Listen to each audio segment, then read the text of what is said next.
há alguns meses. Os vírus da família coronavírus, eles infectam tanto humanos quanto animais, e eles podem causar, aqueles que infectam os seres humanos, eles podem causar desde um resfriado leve até doenças super graves, como uma síndrome da angústia respiratória. Para a nossa felicidade, em torno de 80% das pessoas que são infectadas com o coronavírus não precisam de tratamento hospitalar. Tá? Elas conseguem se recuperar, algumas não manifestam sintomas, tá? E essa grande parte das pessoas infectadas vai conseguir se tratar e se curar em casa mesmo. Mas, em torno de 20%, vai precisar de cuidados, ou seja, uma de cada 5 pessoas que forem infectadas vão precisar de cuidados hospitalares, né? E daí nós temos, então, o início de toda a mudança da nossa rotina com o tal isolamento social, né? Desde o momento em que isso veio à tona, toda a nossa rotina, a vida da maioria das pessoas.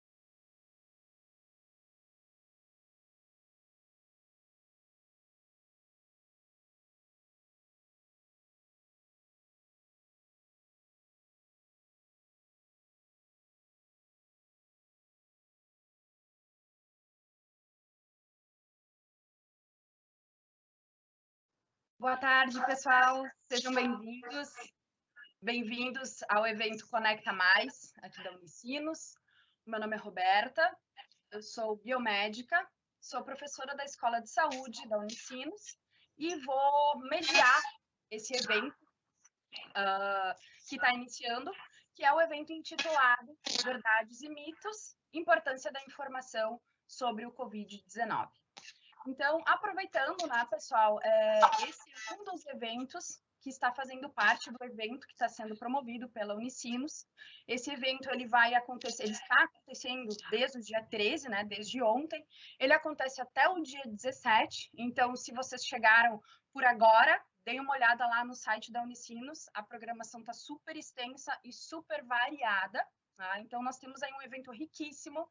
Vocês vão ver que nós temos palestras, bate-papos, mesas redondas que abordam temas referentes a diferentes trilhas. Tá? Vocês vão ver lá na programação que a gente tem a trilha do conhecimento, a trilha do mercado, a trilha do hackathon. Tá? Então, não percam, não deixem de olhar os outros eventos, né, que estão fazendo parte dessa programação do Conecta, que com certeza vocês vão encontrar alguma coisa lá para vocês que vai ser pertinente, importante, né, e que pode auxiliar vocês na escolha profissional de vocês, com informações, né, e, enfim, às vezes até com alguma questão pessoal. Então, aproveitem para divulgar para os colegas, para os conhecidos, né, que a gente tem muita coisa interessante, vários profissionais reunidos da Unicinos e de fora, que vão estar trazendo informações aí para vocês.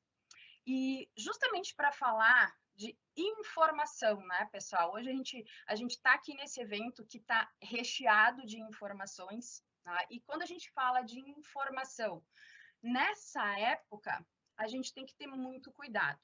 Vejam que o título aí da nossa mesa redonda está trazendo 2 temas super importantes. Covid-19, né, que é um tema que tem permeado os nossos dias, né, e que vem, junto com esse termo, a gente tem a informação ou a desinformação ou o excesso de informação. Tá? Então, hoje em dia está muito difícil, a gente está sendo bombardeado com informações, eu acho que nós nunca tivemos acesso a tanta informação. Tá? No entanto, com esse excesso de informações disponíveis, muitas vezes a gente não sabe em quem confiar, o que consultar, quem ouvir. Tá? Então, esse foi o motivo pelo qual nós da Escola de Saúde organizamos esse evento para vocês. E para falar sobre esse evento, eu tenho aqui comigo 3 professoras da Unicinos, que eu vou apresentar brevemente para vocês, mas que depois, se elas julgarem pertinente, elas podem trazer mais alguma informação. Mas eu tenho, então, conosco a professora Ana Rita, que é farmacêutica, doutora em ciências farmacêuticas, coordenadora do curso de farmácia da Unicinos e professora da Escola de Saúde. Junto com a prof. Ana Rita, nós temos a professora Juliana Scherer, que é biomédica, doutora em psiquiatria, coordenadora do curso de biomedicina da Unicinos e professora da Escola de Saúde. E a nossa convidada, que não é da Escola de Saúde e que veio aqui para abrilhantar e colocar um temperinho diferente na nossa conversa, que é essencial, a gente não consegue mais falar sobre Covid abordando só sobre a ótica da saúde, principalmente quando a gente está falando sobre mitos e verdades, é a professora Maria Clara Aquino Bittencourt, que é graduada em Comunicação Social, doutora e mestre em Comunicação e Informação. Ela é pesquisadora e docente do programa de pós-graduação em Ciências da Comunicação da Unicinos. Então, eu queria agradecer muito a participação dessas professoras, né, que aceitaram o convite, que estão aqui conosco. A gente ainda está no andamento, né, do nosso semestre, e todas temos atividades referentes ao semestre que passou, ao semestre que está vindo, e todas elas estão aqui, aceitaram o convite para participar dessa conversa. Então, pessoal, a gente vai começar, né, não tem como falar sobre o Covid-19 sem abordar toda a mudança que ele trouxe para a nossa vida, né? É importante vocês saberem, e eu acho que vocês todos já devem ter ideia disso, mas como nós estamos aqui num evento organizado pela Escola de Saúde, é importante que vocês saibam, né, que o coronavírus se refere a uma família de vírus, tá? Então, existe uma família de coronavírus, um deles, que é o mais atual, foi descoberto, tá, em dezembro de 2019 e é o responsável, então, por essa pandemia, né, que vem mudando o nosso dia a dia há alguns meses. Os vírus da família coronavírus, eles infectam tanto humanos quanto animais, e eles podem causar, aqueles que infectam os seres humanos, eles podem causar desde um resfriado leve até doenças super graves, como uma síndrome da angústia respiratória. Para a nossa felicidade, em torno de 80% das pessoas que são infectadas com o coronavírus não precisam de tratamento hospitalar, tá? Elas conseguem se recuperar, algumas não manifestam sintomas, tá?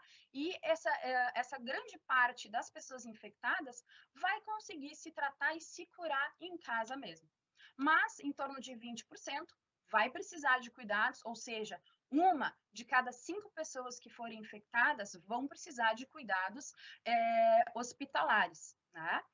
E daí nós temos, então, o início de toda a mudança da nossa rotina com o tal isolamento social, né? Desde o momento em que isso veio à tona, toda a nossa rotina,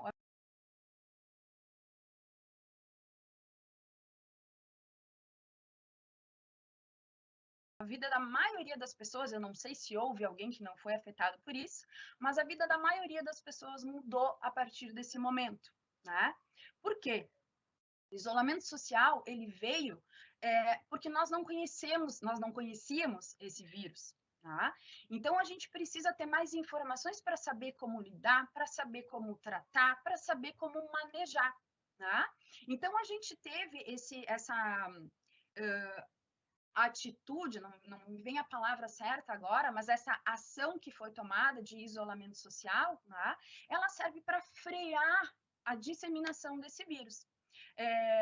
Infelizmente, a gente só vai ter uma diminuição da velocidade de contágio quando uma grande parte das pessoas já tiverem contraído esse vírus. Mas, a partir de um certo momento, a gente já sabe como lidar com ele. Tá? Então, hoje em dia, a nossa rotina ela está sendo governada pelo isolamento social e pelas tais bandeiras. Tá? Hoje, todo mundo tem que estar acompanhando, tem que ouvir o rádio para saber qual é a bandeira da cidade. Né? Eu tenho que dar uma olhada lá no site da prefeitura para saber qual é a bandeira, principalmente se eu sou dona de algum estabelecimento. né? Se eu tenho alguma empresa, um comércio, ofereço algum tipo de serviço, eu preciso saber, né, para poder conhecer quais são as regras, saber se eu posso abrir, se eu não posso abrir, saber se eu posso sair, quando que eu posso ir, se eu posso ter gente dentro do meu estabelecimento. Então, hoje a nossa vida, ela está sendo regida por bandeiras, tá? A bandeira vermelha, a bandeira laranja, tá? E aproveitando esse gancho, eu queria convidar a professora Juliana para ela falar um pouquinho para a gente, né? A prof. Juliana, ela trabalha aqui na Unicinos, uma das atividades acadêmicas dela é a atividade acadêmica de epidemiologia, tá? Então, com certeza ela tem bastante coisa para nos falar, mas eu queria que agora ela explicasse para vocês o que são essas bandeiras, do que se trata, ou da onde vem a famosa bandeira laranja, a famosa bandeira vermelha, para a gente poder entender um pouquinho. Juliana, é contigo.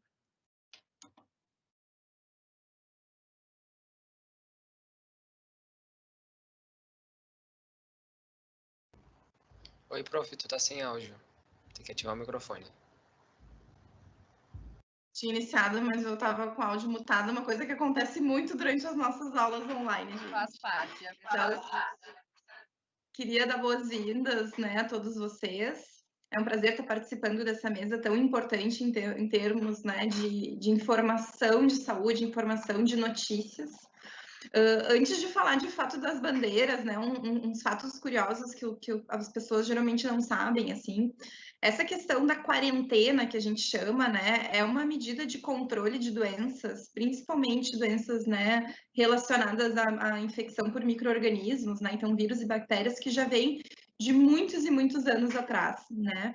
Então a gente teve, por exemplo, com a peste negra, né, que é uma doença bacteriana que dizimou quase 1/3 da população europeia, né? Quando ela começou a se espalhar também, né, de uma forma muito drástica, com alto índice de letalidade, já se começou a estipular alguns mecanismos de que a gente chamava quarentena, né? Então ela se propagava muito pelo meio de transporte que tinha naquela época, que eram as grandes navegações, né, através do mar Mediterrâneo, que era onde o comércio, né, se estabelecia, e as pessoas que navegavam, então, através dessas navegações pelo mar Mediterrâneo, antes, né, de descer ao novo local, né, o destino, precisavam ficar atracadas, né, no porto por 40 dias, né, para garantir, então, o processo de descontaminação, de desinfecção dessas pessoas que estavam vindo nessas tripulações. Então, o processo de quarentena, né, surgiu, né, esse nome é quarentena dos 40 dias que os tripulantes tinham que ficar esperando para poder, de fato, descer, né, no seu local de origem. E depois disso, né, várias outras doenças, então a gente teve gripe espanhola, por exemplo, que utilizavam já essa técnica do distanciamento, né, do isolamento, como uma técnica de conter a população. O coronavírus, como a Roberta começou a explicar, a gente sabe que né, depois dos estudos iniciais, transmitido principalmente através de gotículas, né, então de materiais biológicos advindos do sistema respiratório. Então, quando a gente tosse, quando a gente espirra, né, a gente chama das moléculas, são perdigotos, são gotinhas bem pequenininhas, né, que podem ser, então, propulsionadas, né, do nosso sistema respiratório, então boca, nariz, né, quando a gente fala, espirra, tosse, né, respira. Então a gente sabe que esse é o principal meio de transmissão do coronavírus. Sabendo como um vírus se transmite, se propaga, a gente tem como pensar em medidas efetivas de evitar o contágio. Então esse contágio do corona já tinha sido visto em outras, né, epidemias no passado, então se, né, utiliza as tecnologias, não porque não chega a ser uma tecnologia, mas as formas de evitar essa propagação acelerada que a gente estava vendo com o coronavírus. Bom, nesse sentido, né, o governo do estado, ao ver que o ritmo de crescimento aqui no Rio Grande do Sul, né, estava começando a acelerar, né, então no início a gente estava bem despreocupado no estado, porque as contaminações, né, a mortalidade não estava muito elevada, mas depois de um momento que a gente começou a ver que a incidência da doença, isso é, o número de novos casos, estava aumentando, e a mortalidade também estava aumentando, o governo do estado decidiu, né, fazer uma organização de indicadores, isso é, de medidas de saúde da população, né, começar a coletar informações de saúde da população para poder mensurar o impacto, né, da doença, né, do coronavírus aqui no estado. Então, basicamente, essas bandeiras que a gente chama, né, uma medida de controle do distanciamento que está sendo realizado pelo Rio Grande do Sul a partir de uma proposta, né, e de uma política executada a nível do governo, né, estadual. Então, o que é importante a gente saber? Rio Grande do Sul, nós somos um estado que temos uma divisão de 30 regiões de saúde, né? Então, o estado ele é dividido em regiões de saúde, pequenas regiões, né? Conforme características, né? Enfim, a gente sabe que o Rio Grande do Sul é grande, né? Se você comparar quase o tamanho, né? Populacionalmente, assim, de tamanho de território, na verdade, comparado a vários outros países como o Uruguai. Então, ele é dividido em regiões. Além das regiões menores, a gente tem as macro-regiões, então a gente tem 30 regiões de saúde e 7 macro-regiões, certo? Para a questão do controle do coronavírus, as 30 regiões menores, elas foram concatenadas em 20 regiões, então se transformaram em novas 20 regiões de controle, para que a gente possa controlar, né, e recrutar esses indicadores de saúde, tá? Então, hoje o monitoramento é feito a partir dessas 20 regiões. Então, por exemplo, assim, se a gente tivesse uma região, né, uma cidadezinha que é muito pequena, que não tem leito de UTI, essa cidade foi, né, agrupada com uma cidade maior com um leito, né, um hospital que tivesse leito de UTI de referência. Então, as medidas dos indicadores hoje são feitas através dessas 20 regiões e das 7 macro-regiões. Então, a gente não quer ter um olhar individual, né, de regiões do estado, e sim saber que existem peculiaridades, né, de regiões mais específicas, mas também tem um olhar do estado como um todo. Por exemplo, a gente sabe que Porto Alegre é um grande centro de referência para várias cidades, né, ao redor. Então, por mais que cidades fiquem deslocadas, né, de Porto Alegre, na hora da divisão, a gente não pode pensar, né, de isolar o olhar de Porto Alegre do olhar do todo, né? Bom, mas enfim, qual o objetivo principal, né, desse controle? O que essas bandeiras querem medir? 2 principais objetivos. Primeiro, propagação do vírus, né? O quão rápido esse vírus está se propagando, o quão rápido a gente está tendo uma evolução da doença no estado. E o segundo grande bloco de intenção é a capacidade do sistema de saúde de receber e atender as pessoas que precisam do atendimento. Então, a Roberta comentou que 20%, né, mais ou menos, precisa de algum tipo de atendimento hospitalar, e a gente tem que saber que uma coisa é 20% de 10 pacientes, uma coisa é 20% de 100, outra de 1 milhão, né? E a gente sabe que o nosso sistema de saúde hoje ele é limitado, né? A gente consegue atender um certo número de pacientes em função de leitos, respiradores, profissionais capacitados para fazer esse atendimento. Então, a grande ideia do controle distanciado, aliás, do distanciamento controlado, é ficar cuidando, né, como que o Estado está avançando para poder propor medidas que são mais restritivas, então que evitem, né, mais a saída das pessoas para a rua, o contato das pessoas, né, com outras pessoas em parques, em estabelecimentos, setores de saúde, e cuidar para ter um alerta se o nosso sistema de saúde daqui a pouco não está chegando perto, né, de uma capacidade de lotação de 100%, né, que a gente não quer isso. Então, as medidas de distanciamento social, elas levam em conta 11 indicadores de saúde, né? Então, assim, incidência, mortalidade, lotação das UTIs, né? São 11 indicadores no total que estão sendo monitorados, né? Eu ia dizer diariamente, mas é mais do que diariamente, né? Quase hora por hora, né? Nos municípios, e precisam estar, então, pessoas de olho nesses indicadores, que juntos, daí, através de um mecanismo de cálculo, né? Que foi estabelecido pelo governo do estado, conseguem colocar alguns pontos de corte que estabelecem as bandeiras, né? Então, se a gente tem uma baixa propagação do vírus com uma baixa lotação do sistema de saúde, a gente tem uma bandeira amarela. né? Se essa lotação já está, se a propagação já está um pouquinho maior ou a capacidade de atendimento já está um pouquinho, né, menor, a gente passa para uma bandeira laranja. Então, depois da laranja, a gente tem a vermelha, que já é um nível de alerta bem significativo, né? E a bandeira preta, daí que seria o nível de alerta muito grave, né? Um risco altíssimo. E a partir de cada bandeira se estabelece os protocolos que devem ser seguidos pelos serviços, né? E pelos setores que a gente tem dentro da nossa comunidade. Então, comércio, serviços de saúde, serviços de educação, né? Então, restringindo o quanto de capacidade de atendimento, quais os cuidados que precisam ser feitos, né? Obviamente que em todas as bandeiras a gente está com a questão do uso de máscara, o álcool gel, né? O distanciamento de pelo menos 2 metros entre as pessoas nos ambientes. Então, tem alguns cuidados que são os básicos, mas de acordo com a bandeira, a gente vai trocando, né? Principalmente a questão de capacidade de lotação dos locais, mas não são esses, são vários indicadores. Então, por isso que a Roberta estava comentando que quem tem comércio, quem tem um estabelecimento, precisa ficar cuidando dessas bandeiras, porque essas bandeiras que vão monitorar, né, e estabelecer o que eu posso fazer, né, dentro do meu serviço, né, o que eu posso estar ofertando dentro do meu serviço ou não, e quais os cuidados que eu preciso ter.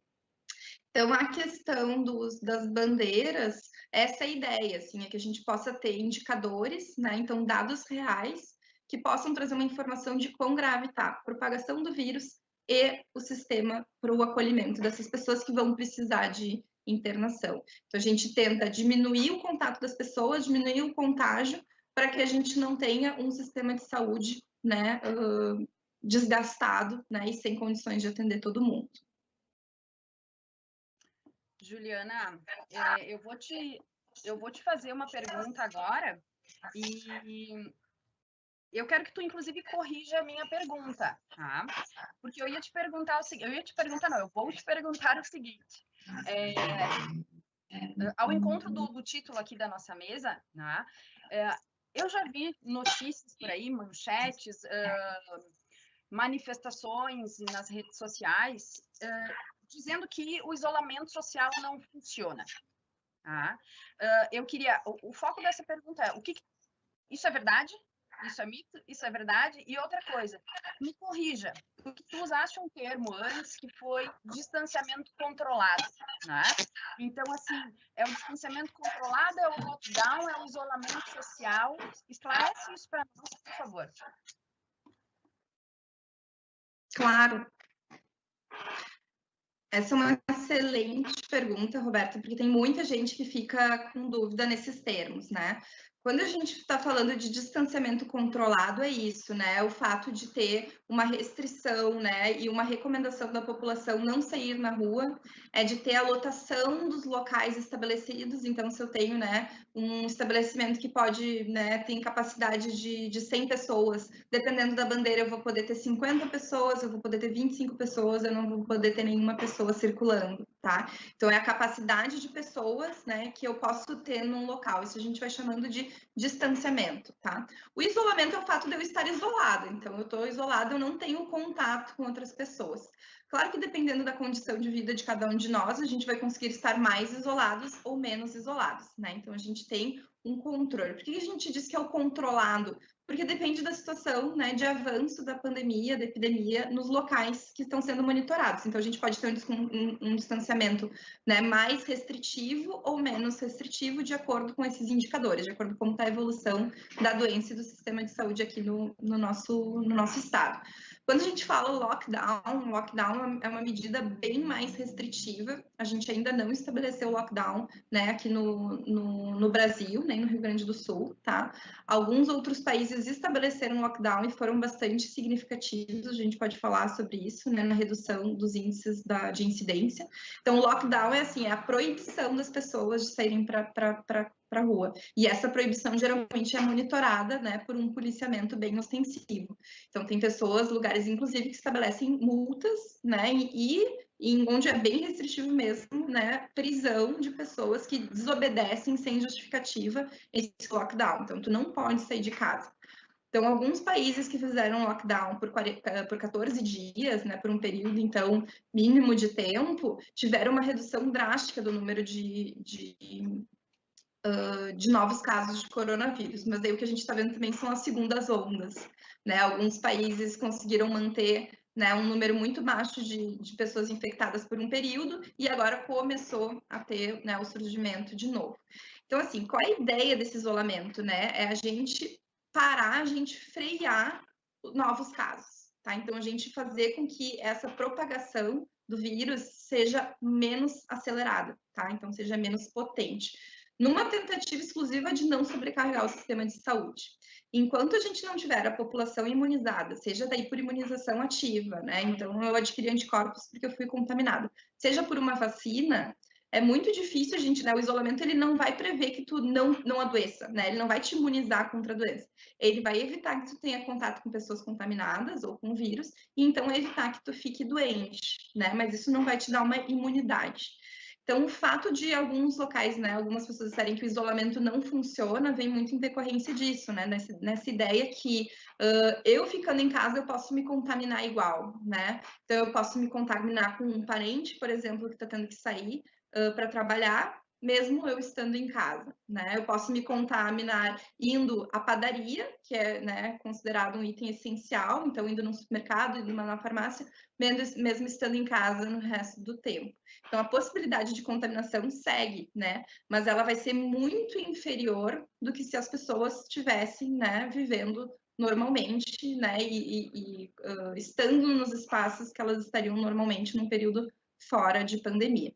Então, quando dizem que o isolamento ele não funciona, a gente tem que perguntar para que não funciona, né? Porque a grande ideia do isolamento, das pessoas se manterem em casa, da gente evitar essa andança das pessoas pela rua e pelos critérios, é para isso, é para diminuir a propagação, diminuir a velocidade de aparecimento de novos casos.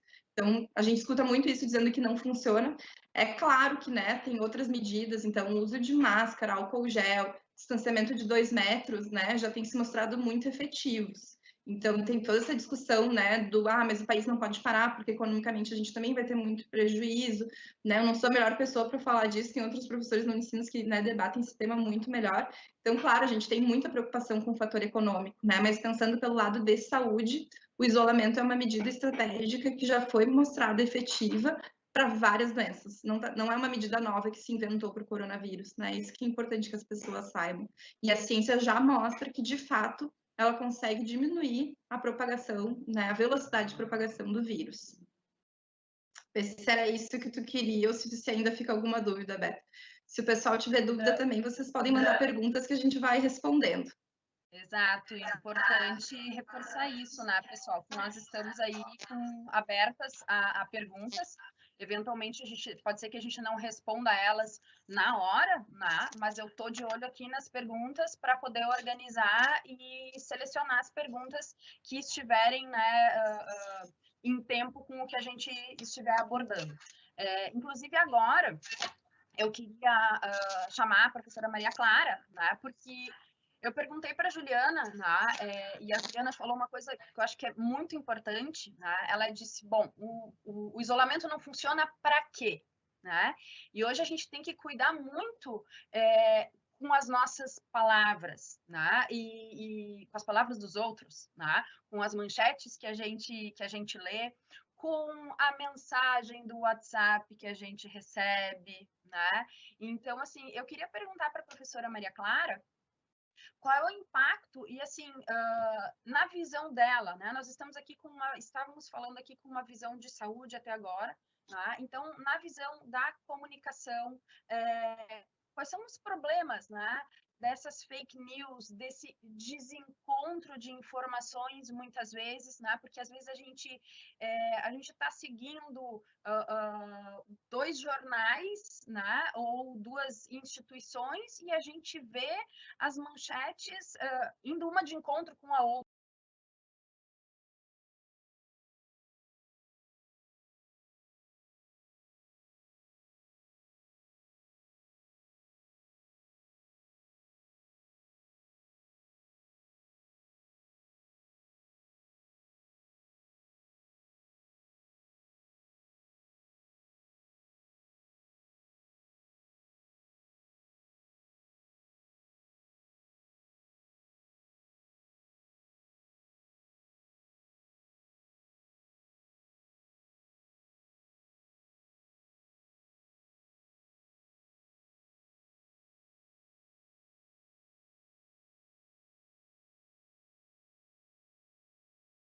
outra, né? Então, eu queria que tu falasse um pouquinho qual é o problema disso.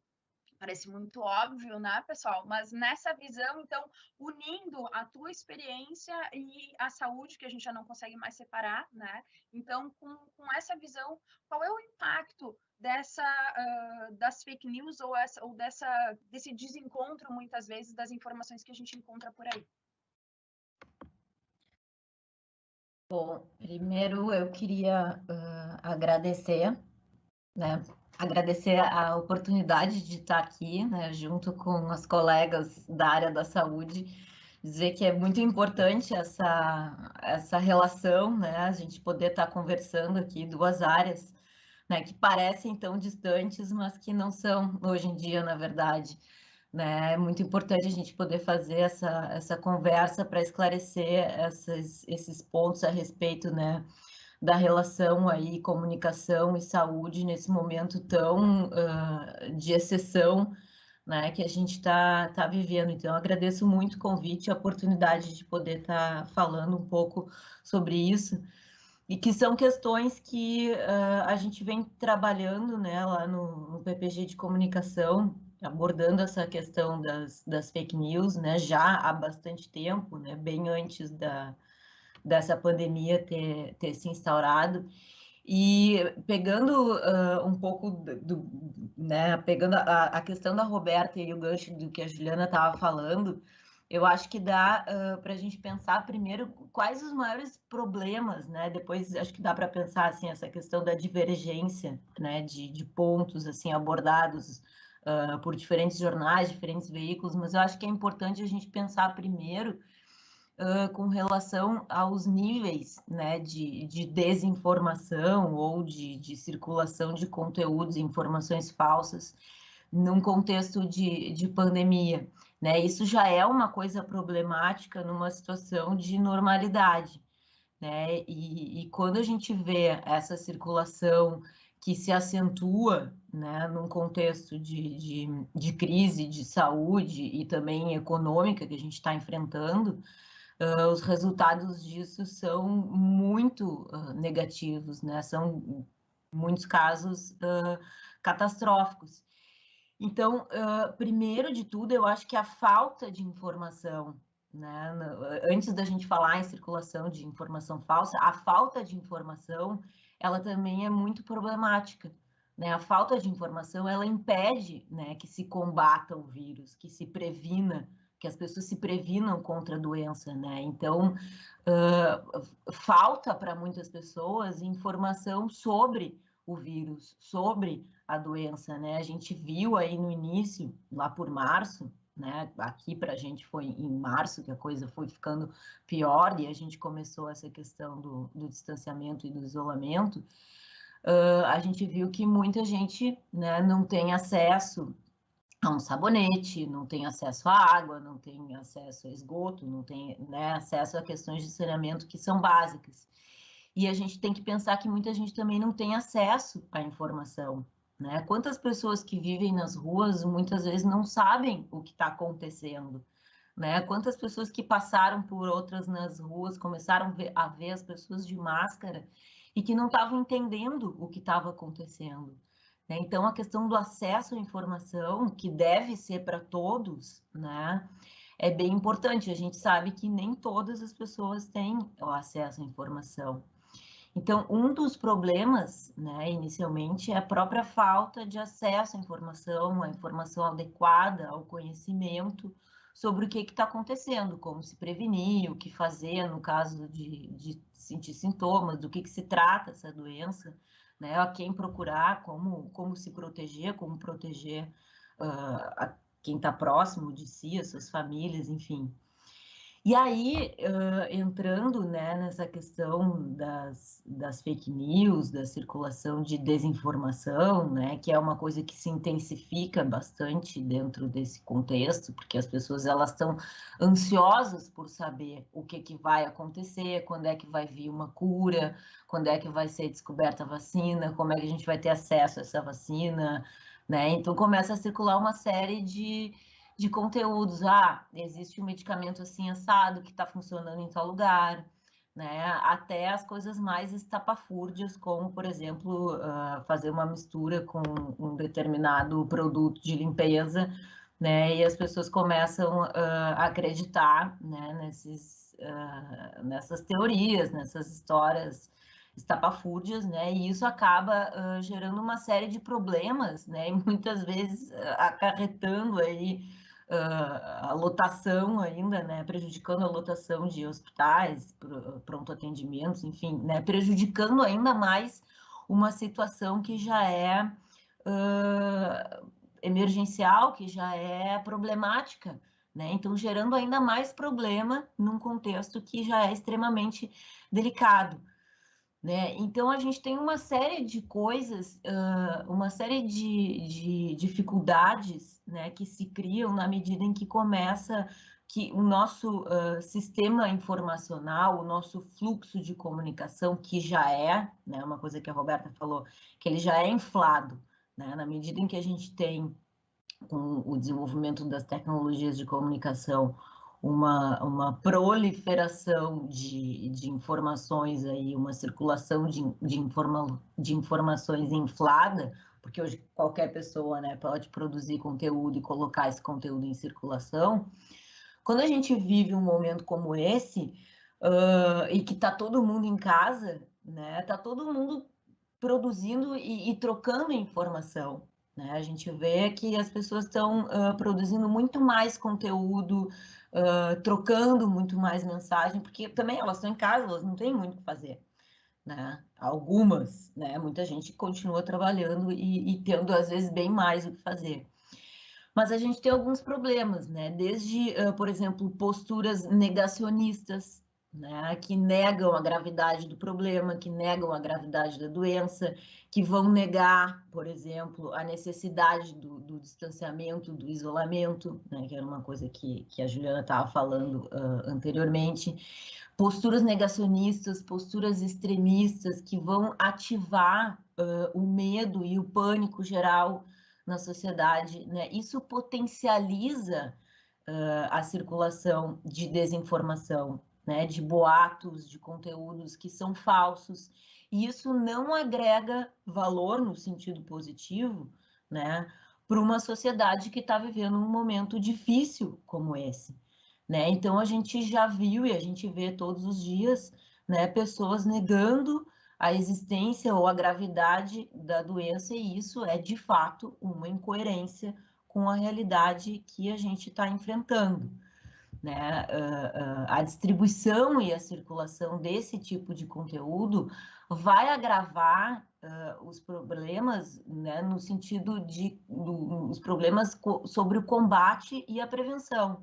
Né? Uma informação sobre uma mistura que supostamente vai curar a doença ou que vai matar o vírus, né? Ou uma informação que passa uma mensagem que contraria, por exemplo, o uso da máscara, né? Esse tipo de conteúdo ele só prejudica, por exemplo, toda uma estrutura, né, de organização que uma prefeitura, né, ou um governo de estado está organizando, né, para gerir toda uma sociedade, né? Aqui existe uma série de normas e de protocolos que estão sendo organizados semanalmente ou mensalmente, né? E a gente vê isso, a dificuldade que é de se fazer isso com relação não só ao sistema de saúde, mas também com relação à questão da economia.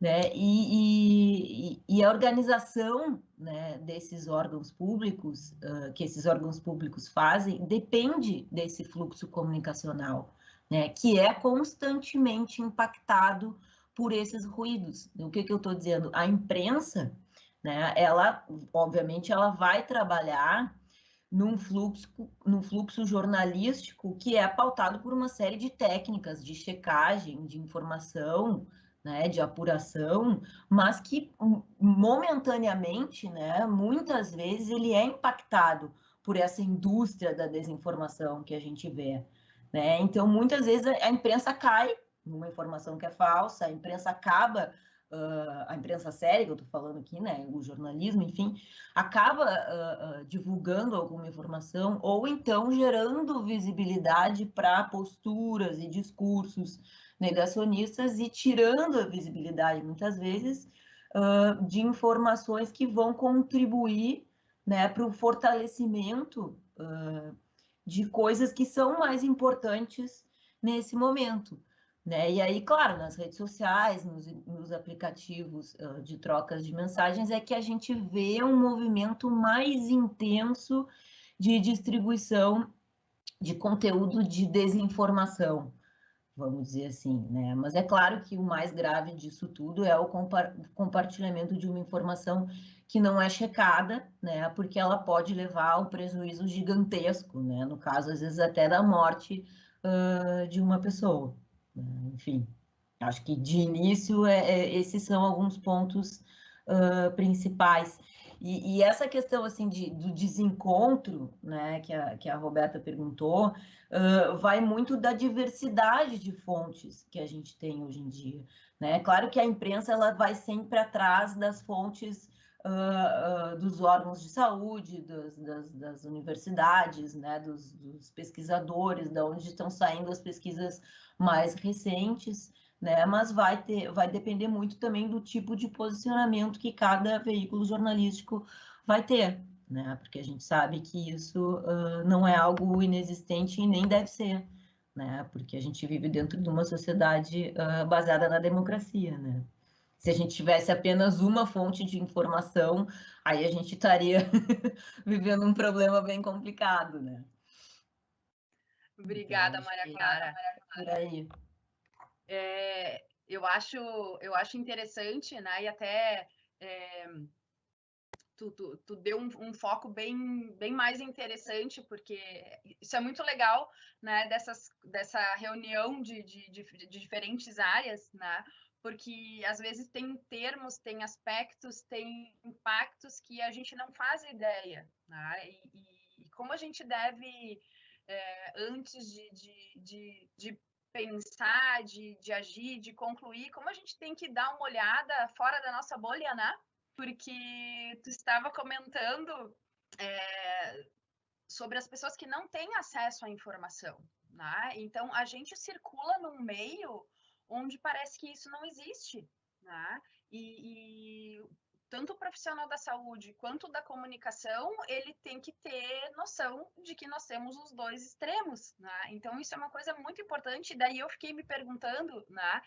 Claro que pode ser um pouco exagerado, mas quem aí já não viu o meme do Sextou com um vidro de quiboa ou de álcool ou de gasolina do lado, né? E a gente não sabe onde, a gente não tem ideia até onde isso vai, né? Então, assim, como a gente precisa ter cuidado na hora de compartilhar as informações, né? Porque nós estamos, às vezes, criando um mito que talvez não tenha começado como tal. Mas, enfim, não era essa é uma reflexão. O que eu queria te perguntar agora é o seguinte, como tu falaste dos diferentes meios de comunicação, né? Das diferentes fontes de informação, e quando eu fui, por exemplo, o dado que eu trouxe, né, que em torno de 80% das pessoas infectadas pelo coronavírus não vão precisar de tratamento hospitalar. Né? Eu fui buscar esse dado, fui ver se esse dado estava de acordo com as informações do Ministério da Saúde e da Organização Mundial da Saúde, que para a minha área, para a minha profissão, são locais, são fontes de informação corriqueiras, né? Mas, claro que hoje muitas pessoas já têm mais ideia, né, de que esses seriam fontes confiáveis. Aliás, né, pode ficar, pesquisei certo, será? Então, eu queria que tu me dissesse assim, onde é que as pessoas estão buscando informação, ou melhor, em quem elas estão confiando atualmente, né?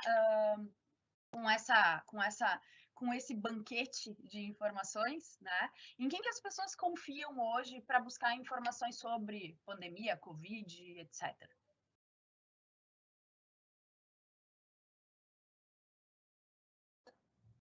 Oi. Pois é. É uma questão bem interessante, porque recentemente saiu uma pesquisa do Datafolha e também uma pesquisa que é anual, que é da Universidade de Oxford, que é o Digital News Report, que mostra, né, os dois falam sobre resultados semelhantes, e isso é interessante de perceber como o que a gente fala sobre mídia tradicional, né, que seriam jornais, rádio e televisão, né, recuperaram nesse contexto de pandemia o que a gente chama de credibilidade, né, recuperaram a confiança que as pessoas têm na imprensa. A gente vinha antes da pandemia de um período de desconfiança, de falta de confiança, de falta de crédito, de as pessoas não darem muito crédito porque a imprensa tradicional vinha falando. Se dizia que as pessoas estavam confiando demais nas redes sociais, em sites como Facebook e Twitter. E essas duas pesquisas, né, principalmente o Digital News Report, que é um relatório que sai anualmente, né, pela Universidade de Oxford, que faz uma análise de cultura digital bem interessante, ele mostra que as pessoas voltaram a se informar pela televisão.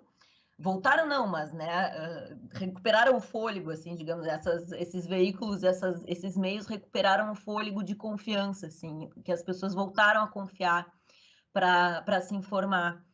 Porque me parece, a impressão que se tem, não só minha, mas a partir dos dados que essas pesquisas mostram, é que as pessoas têm confiado mais, né, para se informar a respeito da questão do vírus, né?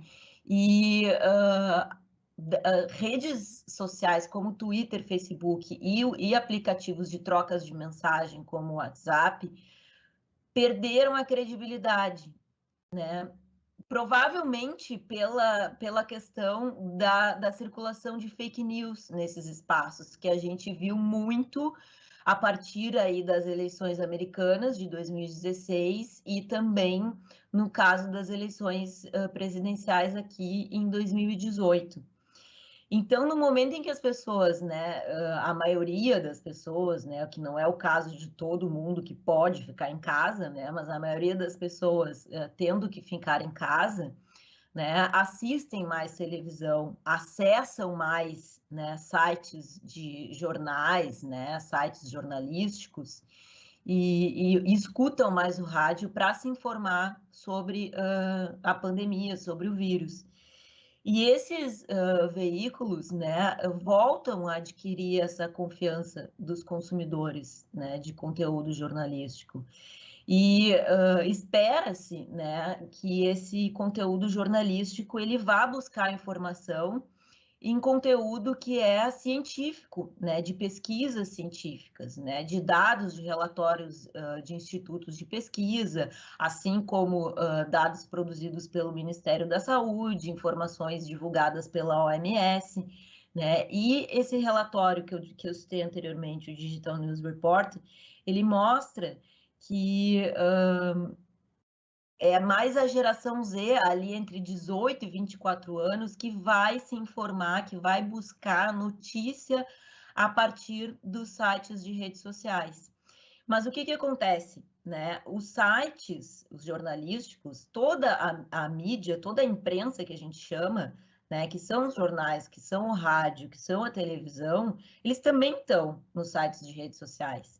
Então, tudo aquilo que eles publicam nos seus canais originais, aquilo que eles estão veiculando na televisão, aquilo que eles estão falando no rádio, aquilo que eles estão até mesmo colocando no jornal impresso, nas revistas, acaba indo para as redes sociais.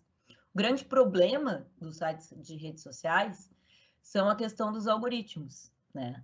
Que os algoritmos, eles escondem a informação das pessoas. A gente não vê tudo que a gente acha que está vendo né? Tudo aquilo que a gente segue, né? Se eu sigo tantas páginas no Facebook, eu não vejo todo o conteúdo daquelas páginas todos os dias. O algoritmo esconde as coisas de acordo com os meus gostos e as minhas preferências, né? Mas então é importante da gente perceber que as pessoas estão consumindo bastante, né, o conteúdo da imprensa jornalística e estão se informando a partir dali. Então, é importante de perceber que tipo de conteúdo está sendo veiculado por essa imprensa. Não que não tenha problemas nesse conteúdo, que é uma das coisas que a gente encontra também, mas é por esses meios que as pessoas estão se informando, né? Obrigada, Prof. Maria Clara. Aprendi, não que eu aprendi uma coisa nova hoje, mas hoje eu ia dizer eu vou para casa, mas eu estou em casa, né? Mas então eu fico em casa hoje com uma informação que me acalenta um pouco. Eu fiquei feliz em saber que jornais, né, rádio tenham ganhado mais credibilidade, porque se me fizessem essa pergunta no sentido de Roberto, o que tu acha, né?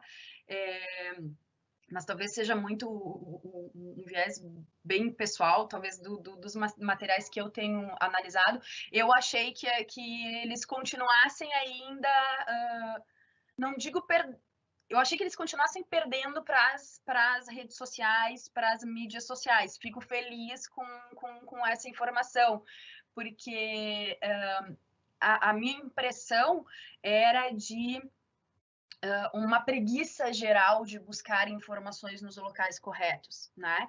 Mas aí eu acho que essa informação que tu trouxe, e eu não tinha me dado conta, que é essa não migração, mas dessas fontes estarem nas mídias sociais, né? Então, hoje a gente tem podcasts do Ministério da Saúde, eu não sei se do Ministério da Saúde tem sim, de outros ministérios, de sociedades brasileiras, né? Sociedades científicas.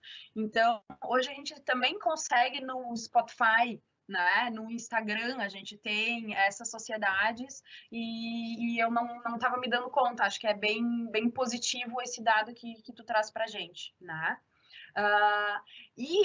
Aproveitando então essa questão dos diferentes meios, né, de comunicação, dessa diversidade de fontes, né?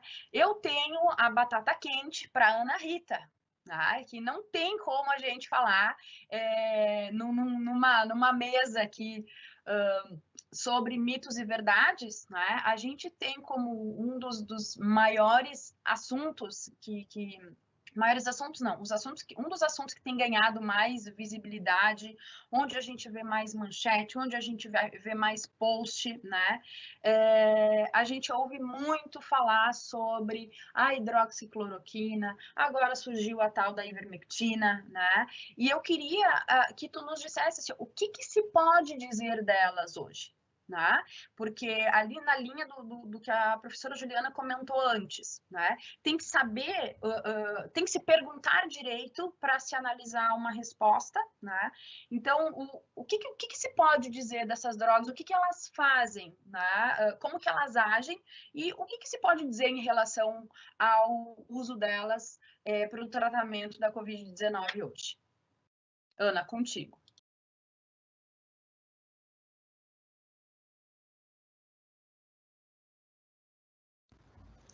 Ô, professora Ana, você está com o microfone mutado Ana. também.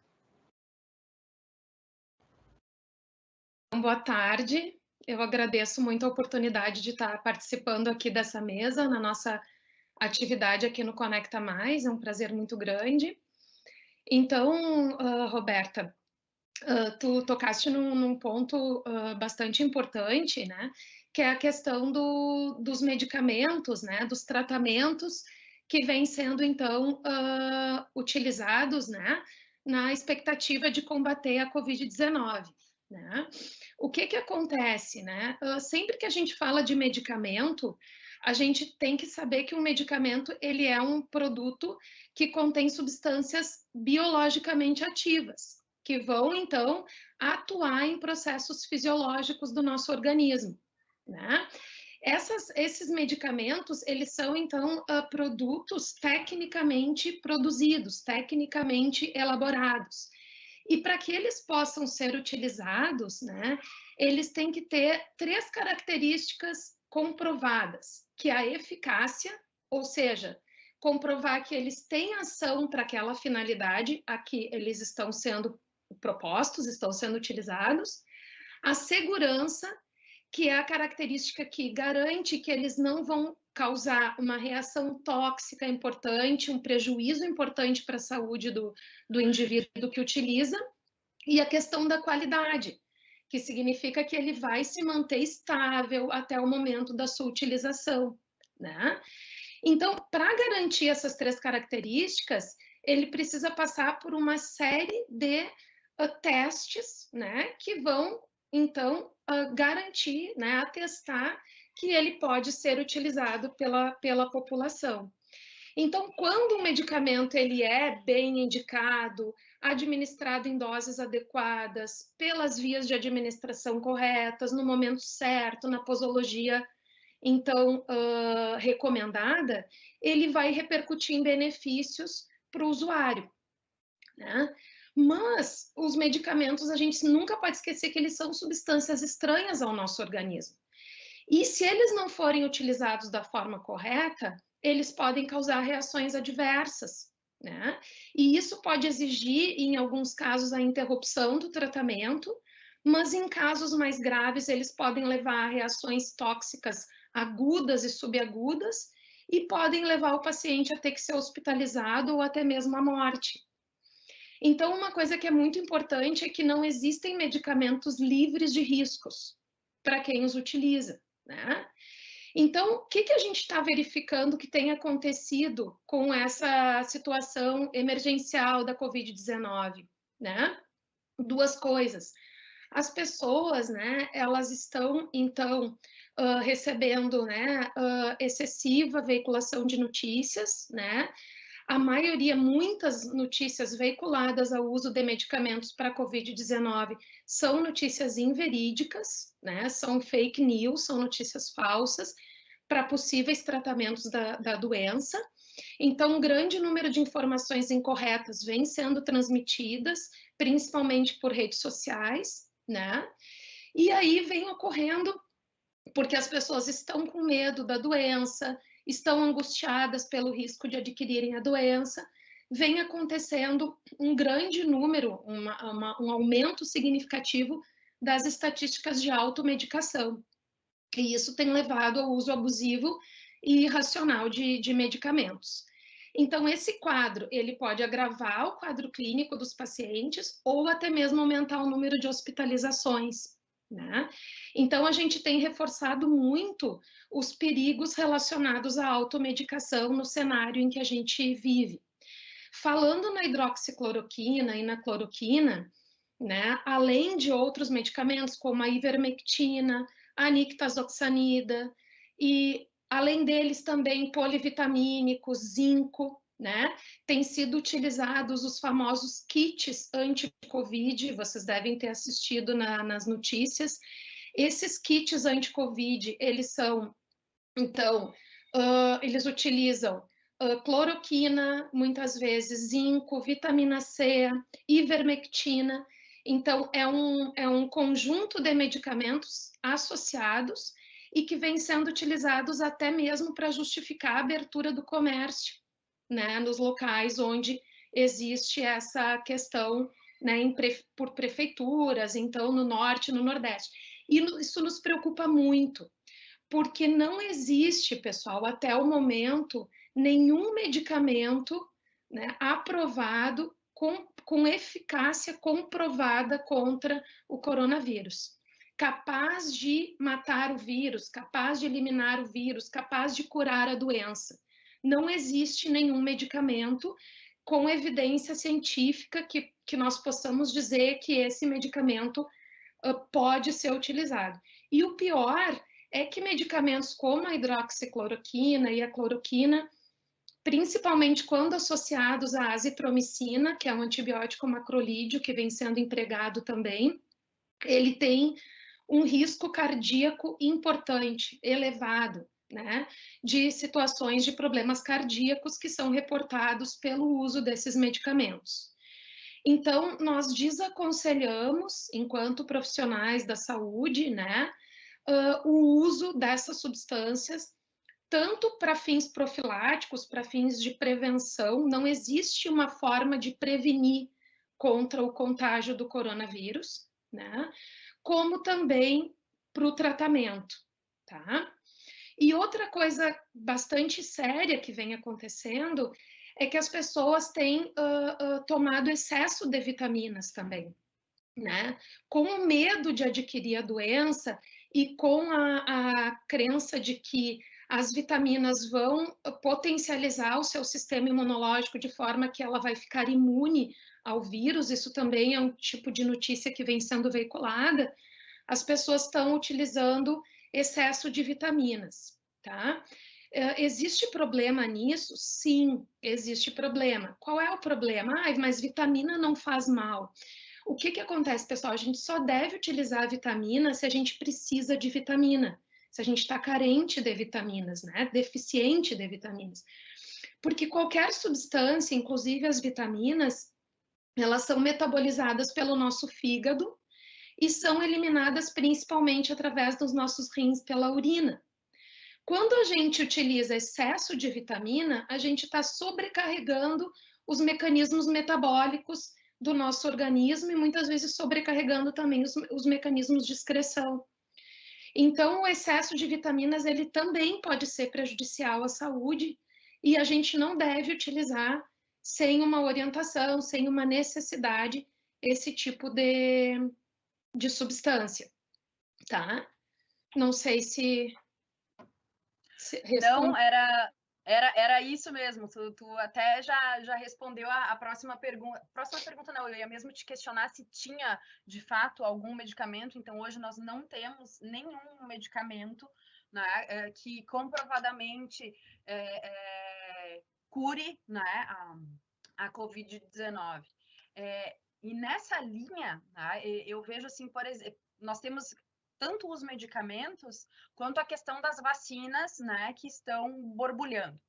E aí o que a gente vê? Nós temos as pessoas que estão ansiosas pelas vacinas, pelos medicamentos, e nós temos também aquelas pessoas que dizem nem pensar, porque é muito pouco tempo, eu não vou servir de cobaia, né? Então a gente tem aí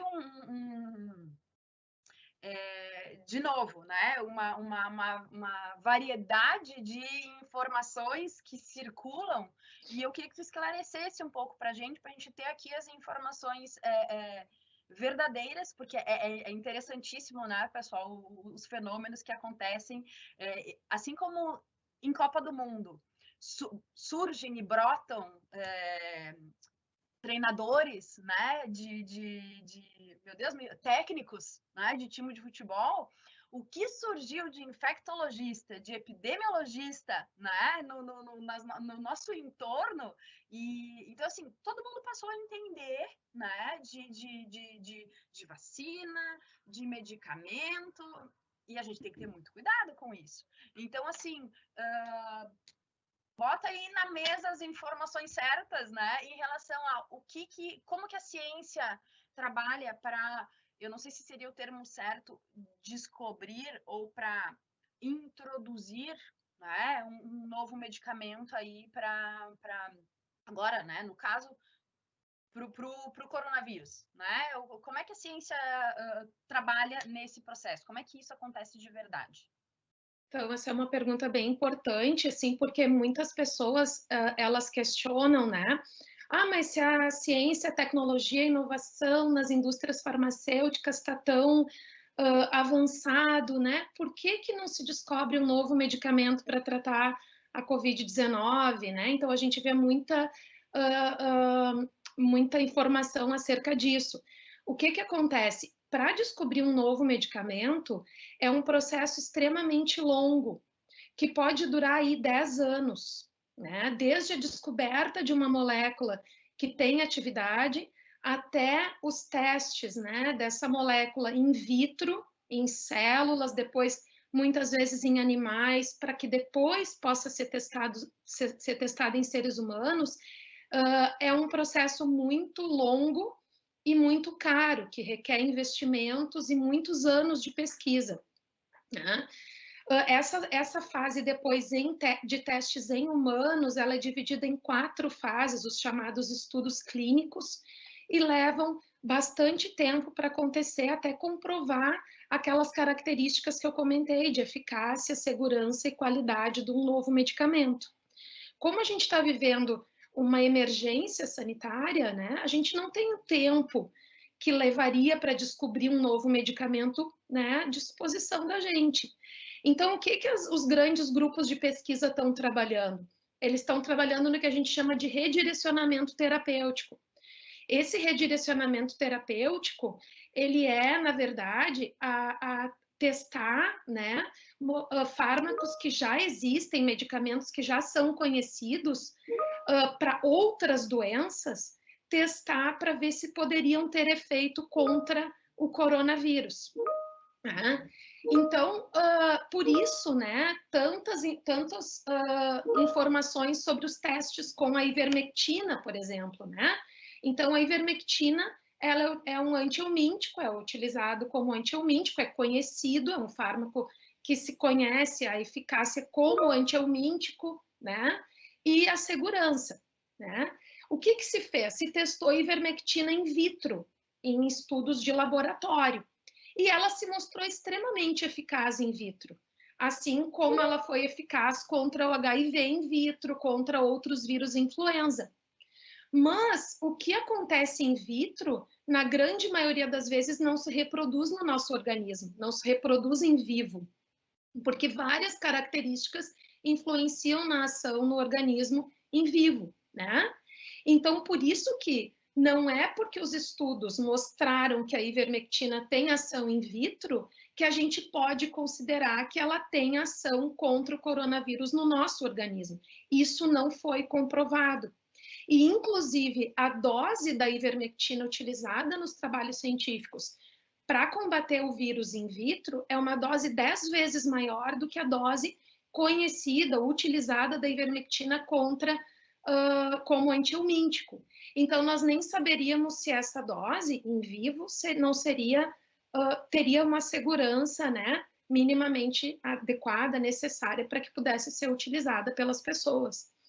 Então, não é aconselhado o uso dessas substâncias para prevenir ou para tratar o coronavírus. Quanto à vacina, né, isso também é um tema muito discutido, né? Cada doença, né, cada nova doença, ela também vai demandar a pesquisa e o desenvolvimento de uma vacina específica, né? Então, vocês comentaram, existem vários tipos de coronavírus, mas o coronavírus que infecta seres humanos, ele demanda todo o desenvolvimento de uma vacina específica. E uma vacina também pode ser classificada como um medicamento para fins de prevenção. Então, também precisa ter eficácia comprovada, segurança comprovada, e isso se dá através de todas as etapas de teste que a gente já vinha comentando. Então, a primeira etapa é conhecer o vírus, conhecer o agente, o patógeno que está associado àquela doença. Então, essa etapa envolve uma série de pesquisa básica, que a gente chama, que faz com que a gente possa conhecer, né, biologicamente, digamos assim, quem é esse agente que causa a doença, quem é esse vírus, quais são as suas proteínas estruturais, as suas glicoproteínas de membrana, que fazem com que ele possa infectar combinados, adicionadas de adjuvantes. Então, tem várias possibilidades nessa etapa de pesquisa, né, do tipo de vacina. Depois, a gente tem um processo que é bastante importante, que são os testes in vitro, né? Então, a gente vai ter esses testes in vitro ou in vivo também, em animais, dependendo, né? Que vão demonstrar a segurança e o potencial imunogênico da vacina, né? Depois que se demonstra in vitro essas características, a gente passa para os ensaios clínicos, que é a etapa mais longa e mais cara do processo de pesquisa e desenvolvimento. Então, os estudos clínicos de uma nova vacina, eles são classificados em fase 1, fase 2 e fase 3, né? Então, a fase 1 é utilizada a vacina em seres humanos e se verifica a segurança dela. Depois, os estudos de fase 2 estabelecem, né, a imunogenicidade, e os estudos de fase 3, que é onde a gente tem aí já vacinas nessa fase, né, eles utilizam essa vacina num grande número de pessoas e comparam com um grupo que recebem o placebo, ou seja, não recebem a vacina. É um estudo randomizado, duplo cego, e aí essas pessoas são expostas a situações em que elas podem contrair o vírus. E se avalia a diferença de imunidade entre aquele grupo que recebeu a vacina e aquele grupo que recebeu o placebo, né? Então, a gente está nessa fase, e depois a última fase é o registro, né? Como qualquer medicamento, a vacina precisa ser registrada e depois precisa ser realizadas atividades de farmacovigilância, que é verificar se não há nenhum problema quando ela está sendo amplamente utilizada pela população. Então, por isso é demorado, né? A gente tem aí várias, a vacina vai sair em setembro, tomara, né? Que a gente tenha o mais cedo possível. Mas é um processo que precisa estar bem demonstrado para que haja segurança na utilização, né? Obrigada, prof. Ana Rita. Acho que foi super esclarecedor e é super importante, né? De novo, a gente já tem um pouco mais de afinidade com essas informações, porque nós somos dessa área, mas eu acho que é bem importante que esse tipo de informação, no sentido de que aqui a gente está justamente, né, trabalhando com mitos e verdades, que isso seja esclarecido, né? Uma vez que é um dos assuntos que mais fervilhantes aí na mídia, né? Professoras, assim, a gente está provavelmente agora se encaminhando para a nossa última pergunta, tá? Eu vou convocar a prof. Maria Clara de volta, tá? E eu quero que a prof. Juliana, daqui a pouco, se ela tiver mais alguma consideração final, como faz tempo que eu não falo com ela, né? Se ela tiver depois algum comentário final, a prof. Ana Rita também. E eu queria perguntar para a prof. Maria Clara, né, então, como que, né, frente a todas essas informações, né, então, a maioria das pessoas não são profissionais da saúde, né, e não tem o domínio dessas informações sobre as quais a gente trabalhou aqui, né, não conhece todas as fontes confiáveis, né? Então, por exemplo, a gente se baseia em muitas informações como, por exemplo, num CDC, num NIH também, né? São fontes de informação onde a gente pode ir buscar. Como que as pessoas vão lidar, então, com essa situação? Eu vou chamar de desinformação, não sei se esse é o termo certo, né? Nessa situação, nesse momento, então, de combater um vírus, de cuidados serem necessários, né, para evitar o contágio, o que as pessoas, como lidar nesse momento, né, de quase confusão, né, de onde buscar essa informação, por favor. Bom, eu acho que as questões principais, né, elas podem parecer muito simples, né, para a gente que está próximo a essas questões todas, mas, né, como eu falei lá no início, para algumas pessoas, né, que não têm acesso à informação, enfim, esse tipo de informação, né, de saber aonde buscar, enfim, é bem importante, né? Eu acho que a principal atitude que a gente deve tomar é tentar buscar informação de fontes confiáveis, né? Como é que a gente faz isso? Buscando aonde dá, né? Então, se não dá para comprar um jornal, enfim, a gente sempre vai ter algum lugar de acesso, né, para tentar encontrar essa informação. Mas em termos de circulação, né, do que a gente tem visto hoje em dia, que as coberturas elas têm sido feitas no sentido de trazem muitos números, né, a respeito do número de casos, no número de mortes, e isso tem sido um pouco criticado no sentido de que a gente só vê número de mortes, a gente não vê o número de recuperados, né? A gente não vê as pessoas que estão sendo curadas, né? E existem algumas iniciativas que tentam trazer algumas informações positivas.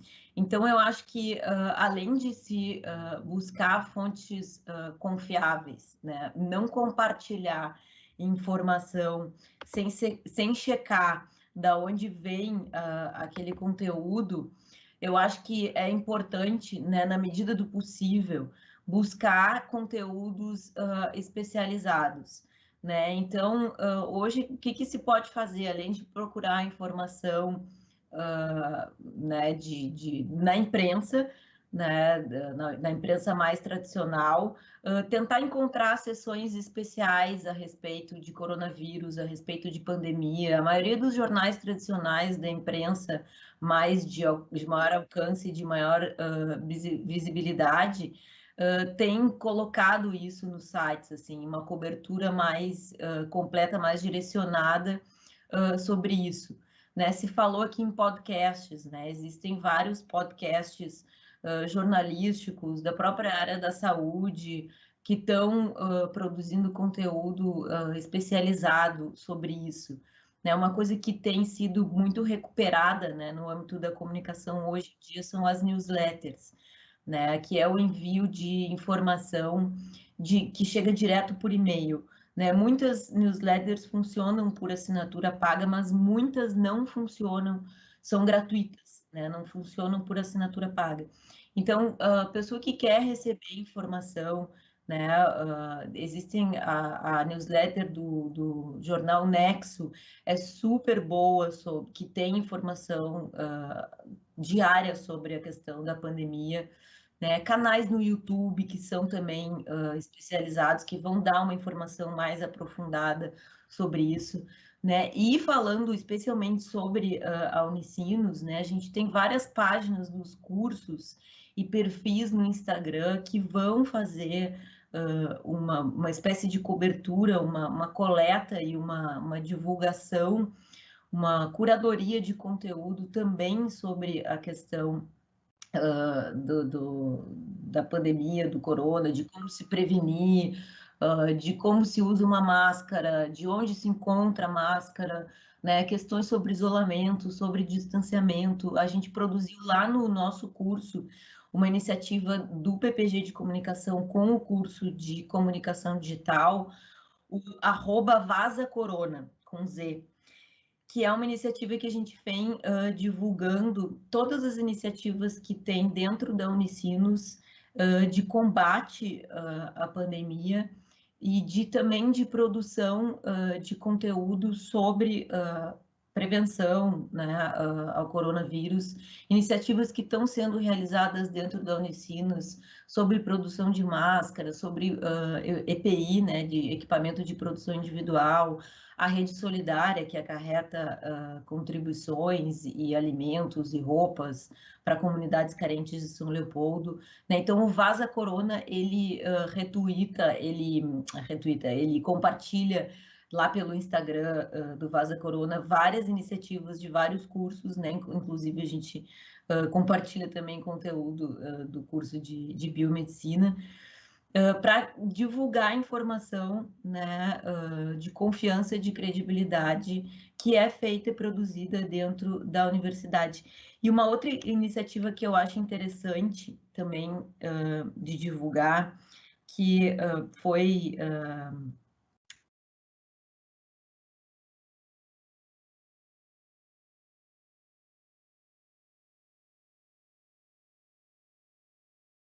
Acho que a prof. Maria Clara trancou, mas eu vou dar continuidade só enquanto ela não volta da internet.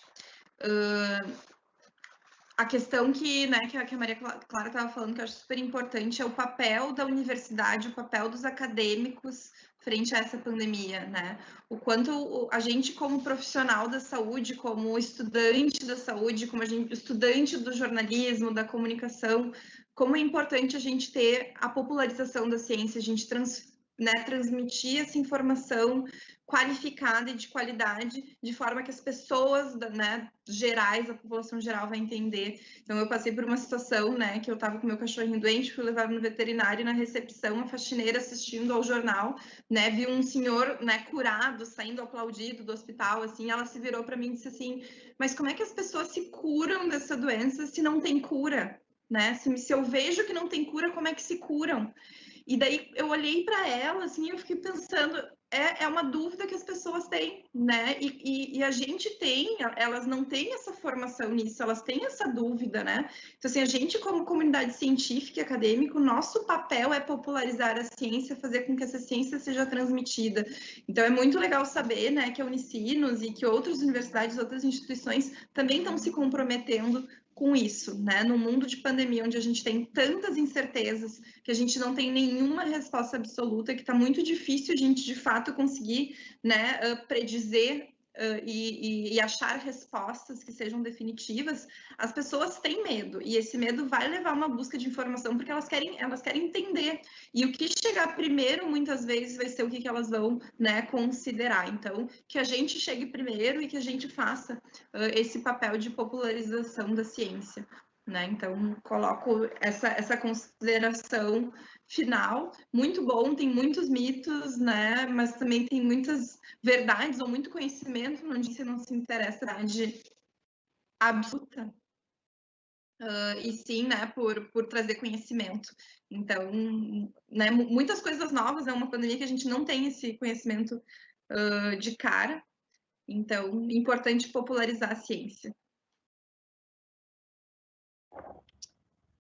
Pessoal, então a gente vai finalizando aqui o nosso evento. Eu queria agradecer muito a participação da professora Juliana, da professora Ana Rita, da professora Maria Clara, né? Eu acho que foi super interessante, super esclarecedor, né? E aproveitando que a prof. Maria Clara estava comentando, né?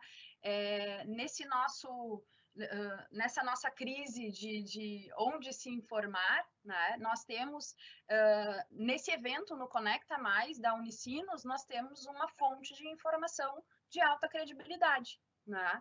Então, assim, se você está assistindo e não é de curiosidade, por informação, busque então informações numa instituição de ensino da região.